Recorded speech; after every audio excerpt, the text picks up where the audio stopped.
और बोध गया में जब वो आ रहे हैं तो बिहार प्रदेश Congress committee, all India Congress committee ये जानना चाहेगी कि जब 2015 में आया था और आपने घोषणा किया था कि जो बोध गया का विश्व के आध्यात्मिक राजधानी बनाएंगे, तो क्या वो राजधानी बनी? विगत कुछ ही वर्षों में 50 सभाएं सरकारी गैर सरकारी आदरणीय प्रधानमंत्री जी का हुआ, लेकिन हमें मिला क्या? समझने वाली ये बात है। मैं प्रेस वार्ता में अपनी कुछ बातें कहूं उसके पहले आधुनिक भारत के निर्माता और इलेक्ट्रॉनिक्स क्षेत्र में आधुनिक बनाने में हमारे पूर्व प्रधानमंत्री जी राजीव गांधी जी के प्रति मैं अपनी संवेदना प्रकट करता हूं, उनके प्रति नमन करते हुए आगे के वाणी की शुरुआत करता हूं। मैं आपको यहां आज इसलिए मुखातिब होने के लिए आपसे आग्रह भिजवाया था और आज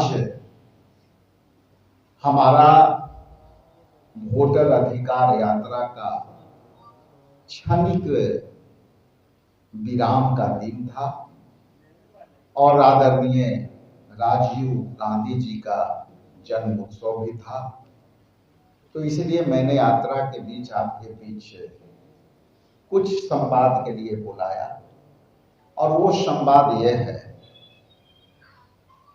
कि देश के प्रधानमंत्री का आगमन बोध गया में अवस्थित मगध यूनिवर्सिटी के कार्यक्रमों के में वो भाग लेना उनका सुनिश्चित हुआ है और ये हमेशा बिहार के तरफ शुरुआती दौर में इनका चुनावी वर्ष में ऐसे तो कहने को ये सरकारी कार्यक्रम है, लेकिन सरकारी कार्यक्रम कह देने से आपको पता है कि वो खर्चा पार्टी पॉलिटिकल पार्टी पर नहीं होती, इसलिए सरकारी कार्यक्रम के नाम पर मगध यूनिवर्सिटी के एक कार्यक्रम में आ रहे हैं ऐसा बताया गया है, लेकिन ये चुनावी कार्यक्रम होगा ये भी जो है आपको समझ में आ जाएगी उनके भाषण से, उनकी वादा से। जो वादे आएंगे सरकारी मंच होगा, लेकिन जो जुमला फेंके जाएंगे वो चुनावी होगा।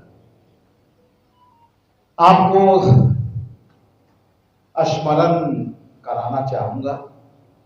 और आपको स्मरण भी होगा और इस आलोक में आपके बीच में ये कहना चाहता हूं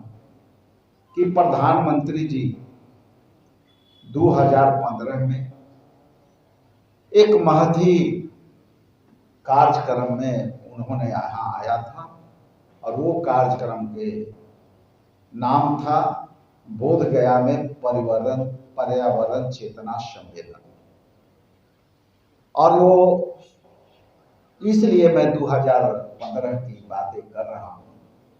वो आगे आपके बीच रिलेट हो जाएगा कि हम क्या कहना चाहते हैं। तो बोध गया में 2015 में बोध गया पर्यावरण चेतना सम्मेलन में जब वो आए थे तो उन्होंने कहा था कि बोध गया के विश्व के आध्यात्मिक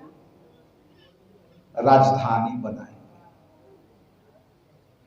और बोध गया में जब वो आ रहे हैं तो बिहार प्रदेश Congress committee, all India Congress committee ये जानना चाहेगी कि जब 2015 में आया था और आपने घोषणा किया था कि जो बोध गया का विश्व के आध्यात्मिक राजधानी बनाएंगे,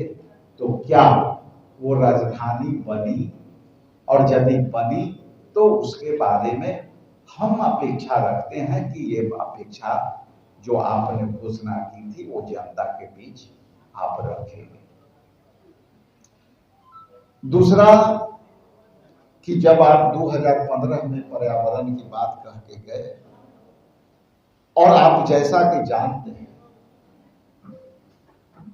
कि नालंदा डिस्ट्रिक्ट में बोधगया और हमारा नालंदा यूनिवर्सिटी हमारा ऐतिहासिक धरोहर रहा है, और उस ऐतिहासिक धरोहरों में जब अध्यात्म का जगह, जहां बट वृक्ष की बड़ी महत्ता है, जहां भगवान बुद्ध ने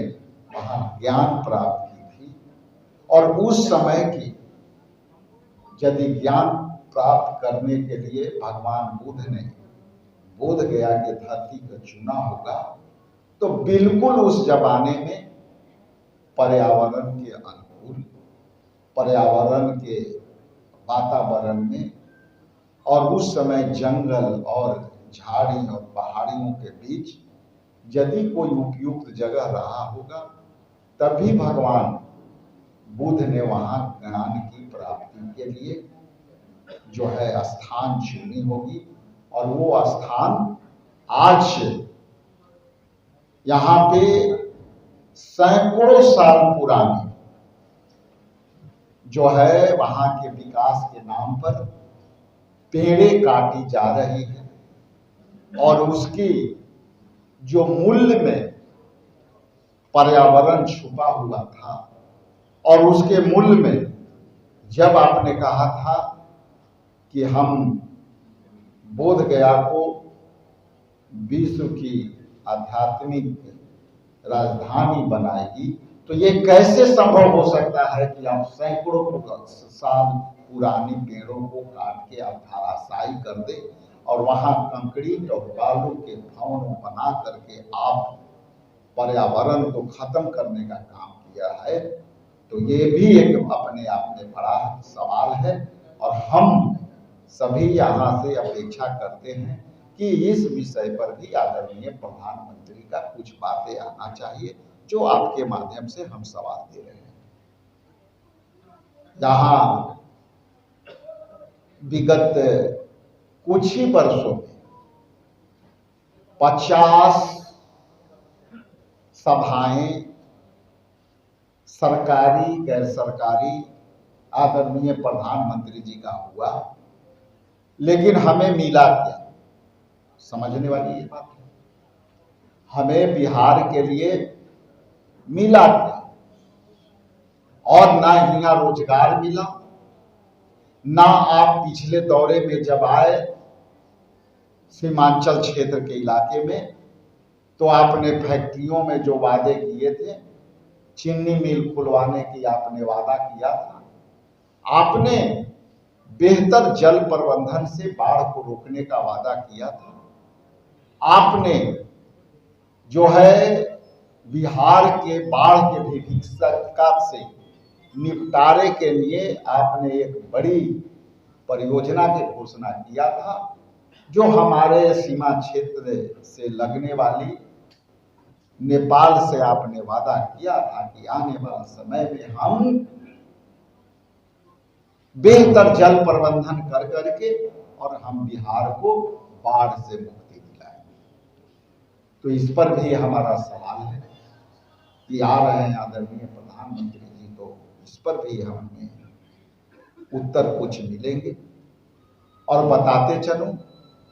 कि जब भी बिहार में जब दौरा होता है, तो हर बार यहाँ की जनता की अपेक्षा होती है कि बड़ी बड़ी घोषणा होगी, लेकिन घोषणा जुमला के रूप में परिवर्तित हो जाती है। इसलिए हमें मिला क्या? बिहार को मिला क्या? बिहार को हम जो है 70,000 करोड़ रुपया का घोटाला हुआ, बिहार को आज ये मिला। और SIR के नाम पर बिहार में आपने वोट चोरी करने का भी जो है सिलसिला शुरू किया, और ये बिहार के लोग के सीने पर ये एक बड़ी दर्द के समान आपने छोड़ा है। चाहे वो 70,000 करोड़ का घोटाला का है, इस पर हम लोग सरकार का वक्तव्य का इंतजार कर रहे हैं। और दूसरा, बिहार में गहन घोटन पुनरीक्षण का काम जो हुआ है, अभी आदरणीय राहुल गांधी जी के नेतृत्व में, इंडिया गठबंधन के नेतृत्व में हम लोग सारे लोग बिहार के दौरा कर रहे हैं। और जो आशंकाएं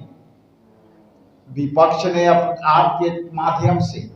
लगातार कहते आई है कि एक बार जिसका नाम कटेगा उनकी नाम जोड़ने में परमान नहीं जुड़ेगा।